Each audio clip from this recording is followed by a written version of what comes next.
आजभोलि फिटनेस भनेको महँगो जिमवेयर र क्लब मेम्बरसिप मात्र हो जस्तो लाग्छ नि, तर खास कुरा अर्कै छ।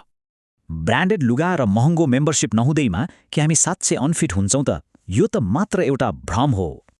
सोशल मिडियाको शो अफ कल्चर र वास्तविक फिटनेस बीच धेरै ठूलो फरक छ। रियल हेल्थ भनेको त मुभमेन्ट हो। बुटिक फिटनेसको मासिक खर्च 16,000 सम्म पुगिसक्यो। सामान्य पसिना बगाउनु पनि अहिले लग्जरी बनिसकेको छ। हेल्दी देखिने बहानामा वेल्दी देखिने यो ट्रेन्डले सामान्य मान्छेलाई एकदमै ठूलो आर्थिक प्रेसर दिइरहेको छ। जिम गएर फ्लेक्स गर्नै पर्ने प्रेसरले उल्टै एन्जाइटी बढाउँदैछ। फिटनेसको नाममा यो एउटा ठूलो फोमो ट्र्याप हो। अहिले समाजले हाम्रो शरीरलाई नै एउटा बिजनेस बनाइदिएको छ, जहाँ जति बेला पनि अपडेट भइरहनुपर्ने प्रेसर हुन्छ। पर्फेक्ट देखिने यो प्रेसर वास्तवमा सामान्य मान्छेसँग पैसा धुत्ने एउटा एकदमै क्याल्कुलेटेड बिजनेस स्ट्र्याटेजी मात्रै हो। महँगो जिम जान नसक्ने मान्छेले मेहनत नै नगरेको जसरी जज गर्ने अनफेयर माहौल बनेको छ अहिले।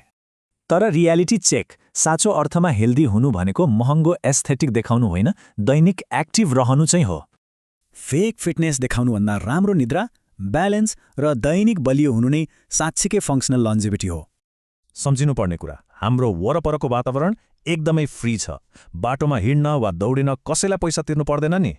त्यसैले घरमै एक्सर्साइज गर्ने या बाहिर हिँड्ने गरौँ। यो टक्सिक ट्रेन्डलाई फलो नगरी पनि फिट रहन सकिन्छ। अब विचार गरौँ, फेक एस्थेटिकको पछि लाग्ने कि आफ्नो फ्री मुभमेन्ट फिर्ता ल्याउने?